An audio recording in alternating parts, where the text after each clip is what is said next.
Episode opening സീനിൽ ആസും ജിമ്മനും അവർ രണ്ടുപേരും ആ ഡോറോ ഡോറോ ബ്രദേഴ്സിനെ കണ്ട് ഷോക്കാവുകയാണ്. നിങ്ങളെന്താ ഇവിടെ? നിങ്ങൾക്ക് എന്താ വേണ്ടേ? ഞങ്ങൾ പറയുന്ന കാര്യങ്ങളൊക്കെ നിങ്ങൾ കേട്ടോ? അതിനവർ ശരിക്കും അതെ, നിങ്ങൾ പറഞ്ഞ എല്ലാ കാര്യങ്ങളും ഞങ്ങൾ കേട്ടു. ഞങ്ങൾ ആക്ച്വലി നിങ്ങളോട് ഫൈറ്റ് ചെയ്യാൻ വന്നൊന്നുമല്ല. നിങ്ങളുടെ ടീമിൽ ഞങ്ങളെയും കൂട്ടുവോ? നല്ല പ്ലാനിങ് ഞങ്ങൾക്ക് ഒരുപാട് ഇഷ്ടമായെന്ന് പറയും. ഇവിടെ ജിമ്മനും ആസിനും ഒന്നും മനസ്സിലാവില്ല. അവർ പരസ്പരം ഫേസ് ടു ഫേസ് നോക്കും. അതിനാ ബ്രദേഴ്സ് പറയും, നിങ്ങൾ ടെൻഷൻ ആവേണ്ട ആവശ്യമില്ല, നമുക്ക് ചെറിയൊരു മത്സരം വെക്കാം. നിങ്ങൾ പറഞ്ഞ ആ ഒരു ബീസ്റ്റ് അത് ആ കേവിലാണുള്ളത്. സോ നമ്മൾ രണ്ട് ടീമിൽ ആരാണോ ഫസ്റ്റ് ആ കേവിലെത്തുക അവർ നമ്മുടെ ഈ ചെറിയ മത്സരത്തിൽ ജയിക്കും. നിങ്ങളാണ് ഫസ്റ്റ് എത്തുന്നതെങ്കിൽ ഞങ്ങൾ കളക്ട് ചെയ്ത 1500 പോയിന്റ്സ് വർത്ത് വരുന്ന ഈ ഒരു ചാക്ക് ഞങ്ങൾ നിങ്ങൾക്ക് തരും. ഇൻ കേസ് ഞങ്ങളാണ് ജയിക്കുന്നതെങ്കിൽ പകരം നിങ്ങൾ ഒന്നും തരേണ്ട ആവശ്യമില്ല. നമ്മൾ രണ്ട് ടീമും ഫൈറ്റ് ചെയ്ത് ആർക്കാണോ ആ മാസ്റ്റർ ഡീമനെ കിട്ടുന്നത് അവർക്ക് അതിനെ കൊണ്ടുപോകാം. അതാണ് നമ്മൾക്കിടയിലെ ഡീല്. ആസിനും ജിമ്മനും എന്താണ് മറുപടി പറയേണ്ടതെന്ന് അറിയില്ല. അവരങ്ങനെ കൺഫ്യൂസ്ഡ് ആയിട്ട് നിൽക്കുകയാണ്. അതേസമയം ടീച്ചേഴ്സ് ഒരു എൻട്രൻസ് നമ്പർ എയിൽ നിൽക്കുന്ന ഡോറോ ഡോറോ ബ്രദേഴ്സിനെ കുറിച്ചും ആസിനെ കുറിച്ചും ജിമ്മനെ കുറിച്ചും അനൗൺസ് ചെയ്തുകൊണ്ടേയിരിക്കുകയാണ്. അതിനുശേഷം ടീച്ചേഴ്സിന്റെ ശ്രദ്ധ അത് നമ്മുടെ എൻട്രൻസ് നമ്പർ 2 കുറുമയുടെ അടുത്തേക്ക് പോവും. അവളാണെങ്കിൽ ഇപ്പോൾ വലിയൊരു സപ്പർ മഞ്ചത്തിൽ ഇരുന്ന് അവളുടെ ക്യൂട്ട് ലുക്കിൽ എല്ലാവരെയും ഇംപ്രസ് ചെയ്ത് അവളിലേക്ക് അട്രാക്ട് ചെയ്യാൻ ശ്രമിക്കുകയാണ്. അതുമാത്രമല്ല, അവിടെയുള്ള ബീസ്റ്റുകൾ അവറ്റകളെല്ലാം അവളുടെ നോട്ടത്തിലും അവളുടെ ഭാവത്തിലൊക്കെ ഇംപ്രസ്ഡ് ആയിട്ട് അവറ്റകളുടെ കയ്യിലുള്ള സാധനങ്ങളൊക്കെ ആയി ഏതയാൽ ഇപ്പൊ കുറുമയുടെ അടുത്തേക്ക് വരികയാണ്. ചുറ്റുള്ള സ്റ്റുഡൻസിന് അത് കണ്ട് ഭയങ്കര അത്ഭുതം. ഇതെങ്ങനെ സംഭവിക്കുന്നു? ഈ ബീസ്റ്റുകളൊക്കെ തനി എങ്ങനെ ഇവളുടെ അടുത്തേക്ക് പോകുന്നു എന്നൊക്കെ ചിന്തിച്ച് അവരങ്ങനെ വണ്ടറടിച്ച് നിൽക്കും. അപ്പോഴായിരിക്കും ആ സ്റ്റുഡൻസുകളെ എല്ലാവരും ഞെട്ടിച്ചുകൊണ്ട് രണ്ട് വലിയ ജയന്റ് ബീസ്റ്റുകൾ അവളുടെ അടുത്തേക്ക് വരിക. അവറ്റകൾ രണ്ടും ഇടത്തും വലത്തും അവൾക്കൊരു കാവൽ പടന്മാരെന്ന പോലെ അങ്ങനെ വന്നിരിക്കുകയാണ്. ദൂരത്തായിട്ട് രണ്ട് സ്റ്റുഡൻസ് ഈ കാഴ്ചകളൊക്കെ കണ്ട് അസൂയപ്പെടും.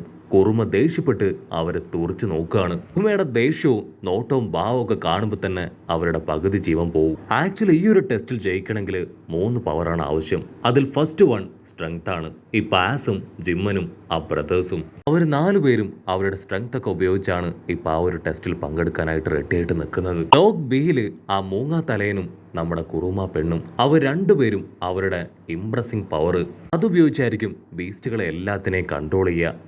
അടുത്തതായിട്ട് ബ്ലോക്ക് 3 അവിടെയാണെങ്കിൽ ഇന്റലിജൻസ് അതായിരിക്കും അവരുടെ പ്രധാന ആയുധം. അതുപയോഗിച്ചായിരിക്കും അവർക്ക് ആവശ്യമായിട്ടുള്ള ബീസ്റ്റുകളൊക്കെ തന്നെ അവിടെയുള്ളവർ കളക്ട് ചെയ്യുക. അവർക്കാണെങ്കിൽ ഏതൊക്കെ ബീസ്റ്റ് എവിടെയൊക്കെ ഉണ്ടാവുമെന്ന് നന്നായിട്ട് അറിയാം. മാത്രമല്ല ബീസ്റ്റുകളുടെ പോയിന്റ്സിനെ കുറിച്ചും നല്ല ധാരണയാണ്. ഒരു ചോപ്പൻ കണ്ണൻ അവന്റെ ബ്രെയിൻ ഉപയോഗിച്ച് നല്ല പോയിന്റ്സ് ഉള്ള ബീസ്റ്റുകളെല്ലാം തന്നെ സെൻസ് ചെയ്ത് കണ്ടുപിടിക്കും. അതിനുശേഷം അവറ്റകളെല്ലാം കളക്ട് ചെയ്ത് ഒരു ചാക്കിൽ ഫില്ല് ചെയ്യും. അവർ ആ ചാക്ക് മുഴുവൻ കളക്ട് ചെയ്ത് ഇപ്പോ റിപ്പോർട്ടിംഗ് സെന്ററിലേക്ക് പോവാണ്. അവിടെ ചെന്ന് അവർ കളക്ട് ചെയ്ത 1500 പോയിന്റ്സ് അതവര് ഇപ്പൊ റിപ്പോർട്ട് ചെയ്യാണ്. എല്ലാവരും ഇതുപോലുള്ള റിപ്പോർട്ടിംഗ് സെന്റേഴ്സിലേക്ക് വന്ന് അവർ കളക്ട് ചെയ്ത സാധനങ്ങൾ അവിടെ ഏൽപ്പിക്കണം. അതിനുശേഷം അത് പോയിന്റ്സുകളായിട്ട് കൺവേർട്ട് ചെയ്ത് അവർ നേടണം. അവസാനം ആരാണോ ഏറ്റവും കൂടുതൽ പോയിന്റ്സ് നേടുന്നത് അവരായിരിക്കും ഇതിൽ ജയിക്കുക. ആ ചോപ്പനാണെങ്കിൽ സ്കീമിംഗ് പവർ, അതായത് അവരുടെ തന്നെ ഫ്രണ്ട്സിനെ പറ്റിച്ചുകൊണ്ട് അല്ലെങ്കിൽ സംസാരിച്ച് കൺവിൻസ് ചെയ്ത് അവരെ വീഴ്ത്തി അവരുടെ പോയിന്റ്സ് കൂടെ സ്വന്തമാക്കുക.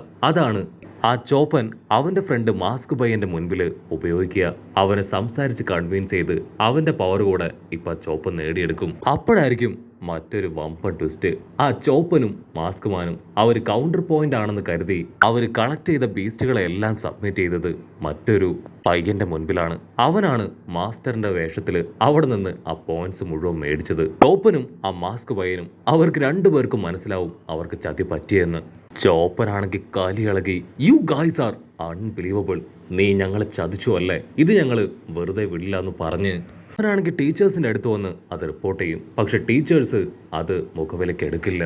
കാരണം മറ്റൊന്നുമല്ല, പോയിന്റ്സ് മോഷ്ടിക്കുന്നത് ഒരിക്കലും റൂൾസിന് അഗനസ്റ്റ് അല്ല. അതുകൊണ്ട് തന്നെ ഇതിലൊന്നും ചെയ്യാൻ കഴിയില്ല എന്ന് ടീച്ചേഴ്സ് തീർത്തു പറയും. അത് കേട്ട് ചോപ്പനാണെങ്കിൽ ഒരു ഫ്ലാഷ് ബാക്ക് ആലോചിക്കും. ഫ്ലാഷ് ബാക്കിൽ അവന്റെ ക്ലാസ്സിലെ സ്റ്റുഡൻസ് അവരെല്ലാവരും ഒരു ക്ലബിൽ ഹാപ്പി ആയിട്ടിരിക്കുകയാണ്. അവിടെയുള്ള ഒരു ചീഫ് ആണെങ്കിൽ ആ മോഷ്ടിക്കുന്ന സ്കില്ലുള്ള ജാസ് പയ്യനോട് അവന്റെ സ്കില്ല് കാണിക്കാൻ പറയും. അവൻ നൈസായിട്ട് അവന്റെ സ്നേക്ക് പവർ ഉപയോഗിച്ച് ഇപ്പോ ചീഫിന്റെ തന്നെ പേഴ്സ് അടിച്ചു മാറ്റി അവന്റെ കയ്യിൽ കൊടുക്കും.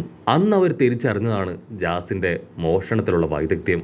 ആ ചീഫ് ആണെങ്കിൽ ഇപ്പോ ജാസിൽ ഭയങ്കരമായിട്ട് ഇംപ്രസ്ഡ് ആവും. അതിനുശേഷം അവരുടെ ഓരോരുത്തരുടെയും കഴിവും പവറും ഒക്കെ കണ്ട് ആ ചീഫ് ആസ്വദിക്കുകയാണ്. പിന്നീട് അവരെല്ലാവരെയും ചേർത്ത് ചീഫ് മാസ്റ്റർ അവർക്ക് ആവശ്യമായിട്ടുള്ള ട്രെയിനിങ് ഒക്കെ കൊടുക്കും. ട്രെയിനിങ്ങിന്റെ ഒപ്പം തന്നെ അവരുടെ ഏറ്റവും വലിയ എന്റർടൈൻമെന്റ് ആണ് ഇഷ്ടം പോലെ ആൽക്കഹോളും അതുപോലെ തന്നെ ഫുഡും. സ്ഥിരമായിട്ടൊരു ഹോട്ടലിൽ നിന്നായിരിക്കും അവരെല്ലാവരും കഴിക്കുക. ആ ചീഫ് മാസ്റ്ററോട് ആ ഹോട്ടൽ മാനേജർ ക്യാഷ് ആവശ്യപ്പെടും. മാസ്റ്റർ ആണെങ്കിൽ സിമ്പിൾ ആയിട്ട് പറയും, എന്റെ കയ്യിൽ ക്യാഷ് ഒന്നുമില്ല, നിങ്ങൾക്ക് വേണമെങ്കിൽ ആ കുട്ടികളോട് ചോദിക്കേ. കുഞ്ഞുങ്ങൾക്കാണെങ്കിൽ എന്താ പറയേണ്ടതെന്ന് അറിയില്ല. അവര് ആ ചീഫ് മാസ്റ്ററിനെ വിശ്വസിച്ചാണ് ഫുഡും ആൽക്കഹോളും ഒക്കെ തന്നെ കഴിച്ചത്.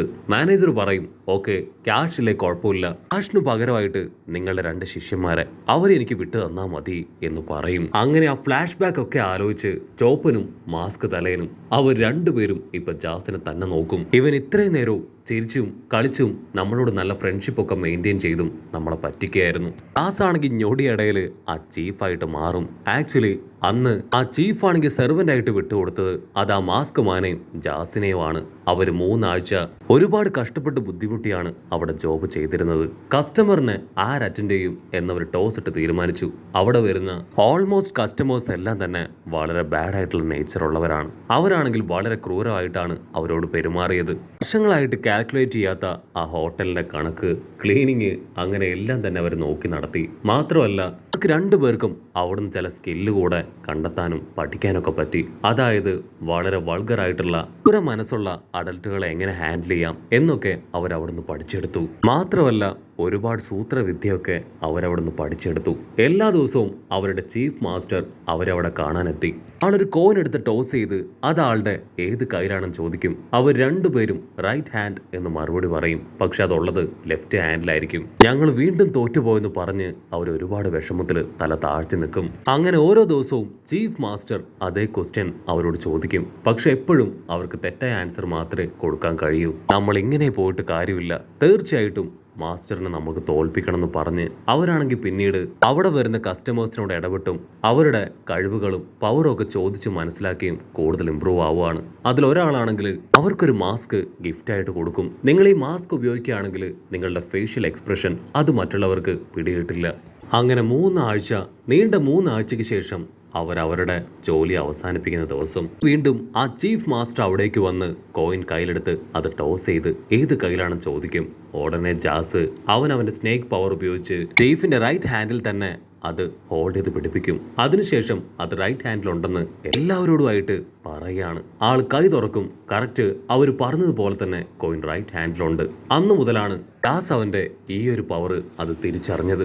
ചീഫ് ആണെങ്കിൽ അവരോട് പറയും, ഇനി നടക്കാൻ പോകുന്ന ആ ഒരു ടെസ്റ്റ് അതിൽ നിങ്ങൾ നല്ല സ്കോറൊക്കെ മേടിക്കുകയാണെങ്കിൽ നിങ്ങൾക്ക് ഞാൻ മറ്റൊരു ഓഫർ തരും. അതിനവരും ഓക്കെ പറഞ്ഞാണ് ഇപ്പോൾ ഈ ഒരു ടെസ്റ്റിന് പങ്കെടുക്കാൻ ഇവിടേക്ക് വന്നത്. ഇവിടെ ടീച്ചേഴ്സ് ആണെങ്കിൽ ബ്ലോക്ക് 1, ബ്ലോക്ക് 2, ബ്ലോക്ക് 3 അത് 3ഉം ചെക്ക് ചെയ്ത് കഴിഞ്ഞു. ഇനി 4ാമത്തെ ബ്ലോക്ക്, അവിടെയാണ് നമ്മുടെ ഹീറോ ഉള്ളത്. അവർ ബ്ലോക്ക് 4ലേക്ക് നോക്കും. അവിടെ ഒരുപാട് സ്റ്റുഡൻസ് എന്തൊക്കെയോ ഇതൊക്കെ കുഴിച്ച് കാര്യമായിട്ട് അന്വേഷിച്ചുകൊണ്ടിരിക്കുകയാണ്. ക്യാമറയാണെങ്കിൽ അങ്ങനെ സൂം ചെയ്യും. അവരെല്ലാവരും ഇപ്പൊ കഷ്ടപ്പെട്ട് മാന്തി പെറുക്കി എടുക്കാൻ ശ്രമിക്കുന്നത് നമ്മുടെ ഹീറോയെയാണ്. ടീച്ചേഴ്സ് എല്ലാവരും ആ കാഴ്ച കണ്ട് ഷോക്കാവുന്നതോടു കൂടെ ഈ ഒരു എപ്പിസോഡും അവസാനിക്കുന്നു.